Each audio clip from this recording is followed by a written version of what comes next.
moƴƴi wo boni wo artay ha hettaka newre maɗo ñande go tun a hettay ko ɓe wonno pretinayɓe serman Alpha Condé ɓe 2010 2015 ha 2020 ko ɓe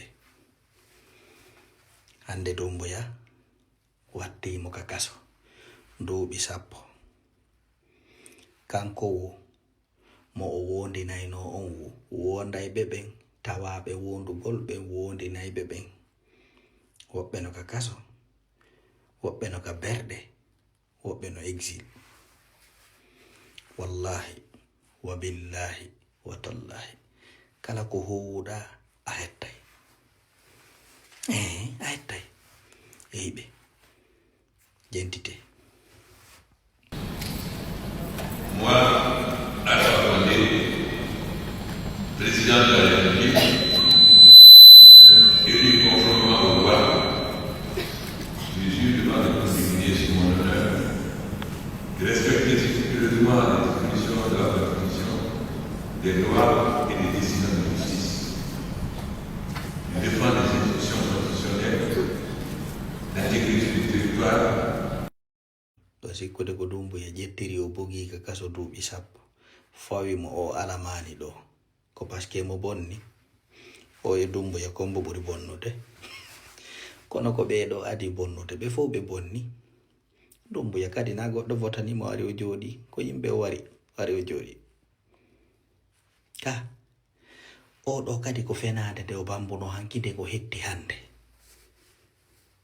ɓaɓe nunɗano ko ɗum addi Doumbouya kay moƴƴinan hoore mum justice kanko moƴƴinani hoore makko ko on justice mo Doumbouya moƴƴini ɗo e inde makko kanko Doumbouya ko on sokki o duuɓi 10 fawi mo o alamani ɗo si goɗɗo go ari kadi itti Doumbouya on kadi moƴƴinanay hoore mum justice ko ni kontinirta par ce que en jaɓi en wowtini hoore men en jaɓi ɗe toñe ɗo Alpha Condé darotonoɗo hanki sonka inna ko woni e jiiɓude Afrique koko président ɓe woni e modifiude constitution ni on yilti modifie constitution ɓe dari newnani mo o wondi fenade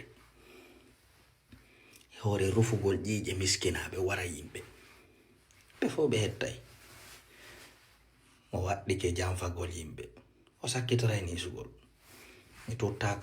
Premièrement, empêcher toute modification de la Constitution qui peut aboutir à une présidence à vie. Et deuxièmement, exiger des élections transparentes, c'est-à-dire... À l'occasion des festivités du 43e anniversaire de l'indépendance de la Guinée, le président Lansana Conté a mis la pression sur le débat politique. Institution compétente un avis définitif d'ici la fin du mois d'octobre sur l'organisation d'un référendum pour modifier la Constitution, lui ouvrant ainsi la voie vers un 3e mandat. Je souhaiterais que le gouvernement, l'Assemblée, la Cour suprême, que vous vous dépêchez de prendre la décision. On n'a pas besoin de concours de principe. Ou on est d'accord ou on n'est pas d'accord. Alors faites les démarches qu'il faut pour que si tout le monde est d'accord, avant la fin du mois d'octobre. Élu pour la première fois en 1993, après avoir dirigé le pays pendant 10 ans sous un régime militaire, Lansana Conté a été réélu en 1998 pour un 2e mandat de 5 ans. La Constitution aujourd'hui lui interdit de se représenter une 3e fois. Le Parti de l'Unité et du Progrès a lancé dès le mois de mai 2001 l'idée de réformer la Constitution, le but autoriser un 3e mandat et reculer présidentiable à plus de 70 ans. Cette campagne a poussé l'opposition à constituer un front uni. L'opposition dans son ensemble a créé l'alternance 3 qui a 2 objectifs. Premièrement, empêcher toute modification